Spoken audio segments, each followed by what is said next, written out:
Oh, right. So we're here to talk about Godzilla versus Gyaos. Let me pull it out from here.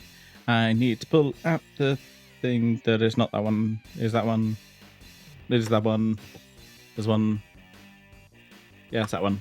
So we've got like a pterodactyl type creature, kind of like Rodan. I'd say this one's almost better than Rodan. Controversial, I know. At least better than Rodan from the Showa era, shall we say? Because Rodan gets some extra features later on, but we're not there yet.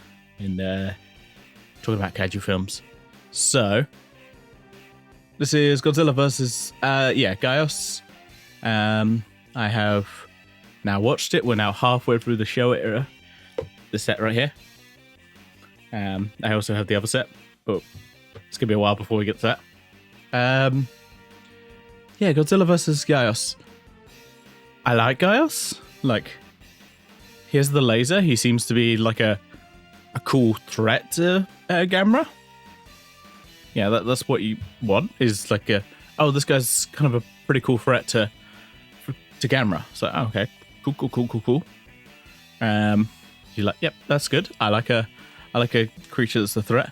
So Gyaos basically comes out of like the volcano because there's a bunch of eruptions happening. Kind of gets awoken. He kind of has this glowing green energy, which is strange. You don't really see it when he's on screen. You just see it from a distance. Like this glow, it's kind of cave type thing glows green.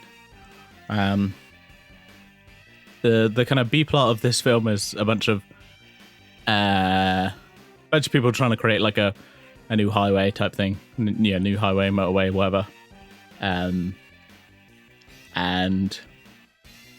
there's a bunch of people that are protesting against it because they don't want to sell the land, or they do want to sell the land, but they also want to get a little bit more bank for the buck for their land. They want to get a little bit more money for their land, which is fair.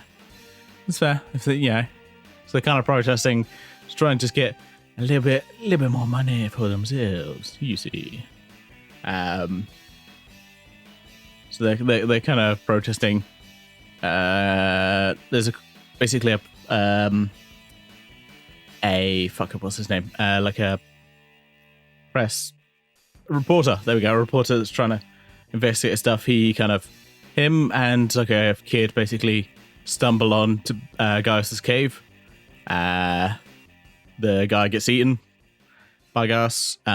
The kid gets taken by Gyaos, but then quickly Gamera saves the day. Basically, saves him, brings him back to like a Ferris wheel where they collect him because Gamera is the saver of everyone.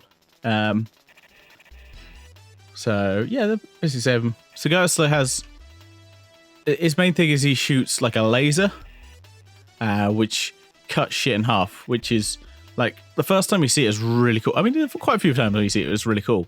Like he chops like a Chinook in half. It's like, holy fuck, that looks cool. Or he's like chops like a Chinook in half. The set cut, this is just like a set Chinook where it just cuts in half. There's like people that go, oh shit, and then it blows up because it looks so cool. Like, it looks so cool seeing this Chinook could just get fucking wrecked. And there's quite a few times where stuff gets chopped in half. A bunch of jets like come attack and then they get chopped in half. A bunch of other stuff chopped in half. It seems to be it's weird. Like so the thing to Gyaos is his weakness is daylight. He is kind of a vampire kaiju. Basically, he gets harmed by the sun. So basically, he gets harmed by the sun. He can't. He has to rest during the day. He also really likes blood, which will come up a little bit later. And he kind of he'll shrink in the sun, which Gamera at some point basically rips off part of his foot, which Gyaos can regrow. Well, okay, that's a sneeze that's gone. Using that, the humans kind of study that the human study that like it shrinks during the daylight. So that's his kind of weakness is the sun. One of the things he's attracted to is we find out he likes eating humans. He's like tasty humans. They are delicious. It's his delicacy. So to attract him, what they do is they build synthetic blood, and then also spray it in the air as well. But the blood is weirdly pink for some reason, unknown. Probably to get around the sensor. This is my theory because this is, well, at least here it's only rated a PG. Contains mild violence, injury detail, and language threat. So, yeah. They basically attract him to this Ferris wheel. The Ferris wheel of blood.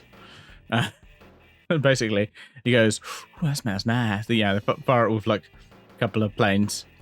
He goes, ooh, that smells nice. I love some of that. That's delicious. I don't mind if I do. Thank you very much. He goes, nom nom nom nom nom nom nom nom. Drinks up this fountain of fake human blood. But this also fountain is also a merry-go-round. It's because they want to make him dizzy, so he doesn't like leave and kind of stays there until the sun comes out and basically gets burnt alive. That's the plan. It doesn't go to plan because the engine basically breaks. So the second plan is, guess what? It's Gamera! Gamera's going to save the day. So the plan is basically burn down the forest. Gyaos doesn't like that. Gamera goes, oh, I love fire! Yeah, boys! So that's the message to kids is burn down forests to attract Gamera. Not good, but not a good message to be fair. It's not one I recommend. That attracts Gamera, and he ends up, basically just sits in a fight with Gyaos, and just keeps him out during the sunlight, and then, ends up weakening him, and then drags him into a volcano to throw him in, because apparently he was born in a volcano and then got thrown into a volcano. I don't know, but overall, like Godzilla, Gamera versus Gyaos is a pretty good one. Like, Gyaos is a good threat. Like, he seems like, oh shit, what are they gonna fucking do? What are they gonna do? Even Gamera's like, gets the shit kicked out of him. Like, he gets lasered, his arm gets like fucking damaged in, where he's like, oh fuck shit. And he's just trying to like repair himself by just resting in the water for a while, because that's apparently how he heals, is in the water. Which ends up healing him. Ultimately wins. But overall, this is a good kaiju film. Gyaos feels like a good threat. He looks a little silly. He kind of has like a triangular head. He doesn't look that great as a villain, but this is the 60s. A lot of them aren't that great at looking. Let's be honest. Like, only Mothra best girl.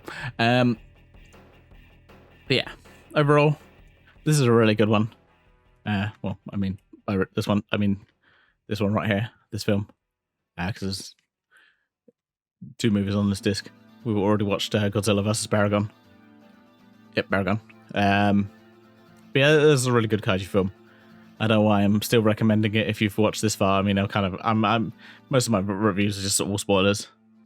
But honestly, it's really worth watching. It is one of the best kaiju films, I feel. One of the best Gamera films, should I say? Not kaiju. I don't know. It feels good. Like, the stuff you're like, holy shit, that's pretty good. That's cool. Like, the way he cuts into stuff, like, there's a bit where it's weird. He cuts into like a car, cuts in half, but somehow the engine maintains intact. Mate, you what, mate? Cuts the car, but somehow the engine's still there, so it still runs. You sure about that? You sure? But yeah. Like I said, good film. It's a really good. It's what so far. I think it's my front runner of Gamera films. We're at the halfway point, so. Yeah, I think it's a good one. So check it out. Check it out now. With that said, we're going to talk about, well, next week we'll be talking about Gamera versus Viras. Yeah. Please correct me on my pronunciation. I do not know what it is. Because, yeah. It's tricky. To rock a rhyme, time. It's tricky. Yeah, for now, farewell. We'll see you next week with Gamera versus Viras. Find out what I think next week. Bye.